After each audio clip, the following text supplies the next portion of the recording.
Halo, Assalamualaikum warahmatullahi wabarakatuh. Perkenalkan, nama saya Wanto Siswanto. Saya adalah peserta CGP Angkatan ke-10. Instansi saya dari SD Negeri Tanjung, Kecamatan Salema.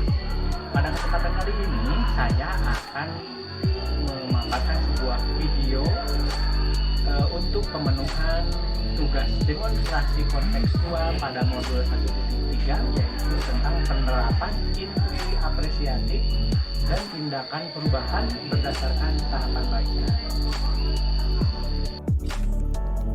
Inquiry apresiatif adalah mengidentifikasi hal baik yang telah ada di sekolah dan mencari cara bagaimana hal tersebut dapat dipertahankan dan memunculkan strategi untuk mewujudkan perubahan ke arah yang lebih baik.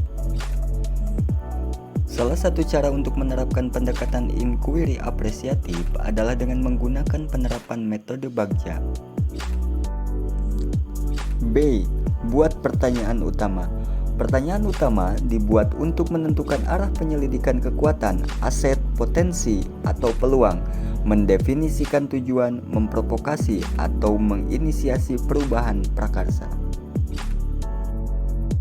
A. Ambil pelajaran, discover. Menemukanali kekuatan, aset, potensi, atau peluang lewat kegiatan penyelidikan, mengidentifikasi atau mengapresiasi yang terbaik dari apa yang telah ada, menemukan inti positif. G. Gali mimpi, dream. Tahap ini dilakukan untuk membuka lebih banyak kesempatan menjawab pertanyaan yang telah dibuat dan berproses untuk memaknai hasil temuan, menggali mimpi bersama-sama, kapan, di mana, dan dengan siapa saja. G. Jabarkan rencana, desain. Mengidentifikasi tindakan konkret atau menjabarkan langkah-langkah yang diperlukan. A. Atur eksekusi, deliver. Mengidentifikasi tindakan konkret atau menjabarkan langkah-langkah yang diperlukan, membantu terciptanya organisasi yang ideal dalam pencapaian mimpi, mempertahankan proses perubahan positif, menetapkan kriteria kesuksesan pencapaian tahap demi tahap. Berikut ini adalah prakarsa perubahan berdasarkan visi yang telah saya buat. Prakarsa perubahannya adalah mewujudkan karakter kreatif murid melalui gerakan peduli lingkungan. Di dalam tahap yang pertama, buat pertanyaan utama. Pertanyaan yang telah saya buat adalah bagaimana cara mewujudkan karakter kreatif murid? Mengapa kita perlu mewujudkan murid yang peduli terhadap lingkungan? Tindakan atau penyelidikan yang perlu dilakukan adalah mencari referensi tentang cara meningkatkan kreativitas murid, mencari tahu melalui kuesioner tentang kepedulian murid terhadap lingkungan. Tahap yang kedua adalah ambil pelajaran. Pertanyaan yang telah saya susun adalah siapa guru yang dapat dijadikan contoh dalam peningkatan kreativitas siswa.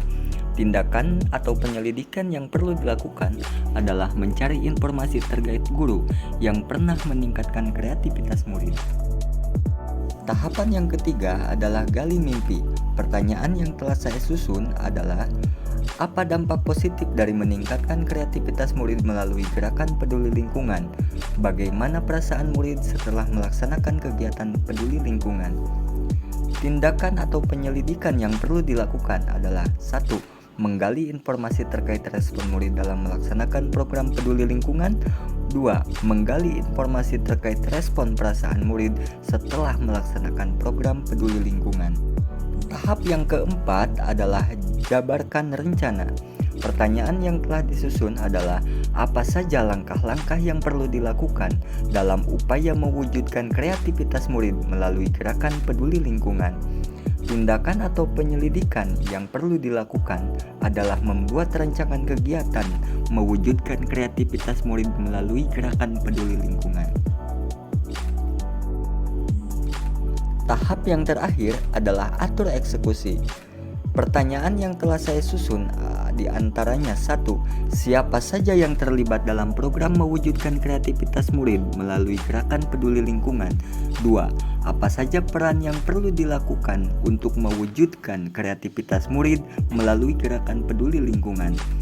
Tindakan atau penyelidikan yang perlu dilakukan adalah 1. Berkoordinasi dengan kepala sekolah untuk melaksanakan program. 2. Menyusun deskripsi program dan lembar kerja murid. Sekian pembahasan yang dapat saya sampaikan. Assalamualaikum warahmatullahi wabarakatuh. Salam guru penggerak.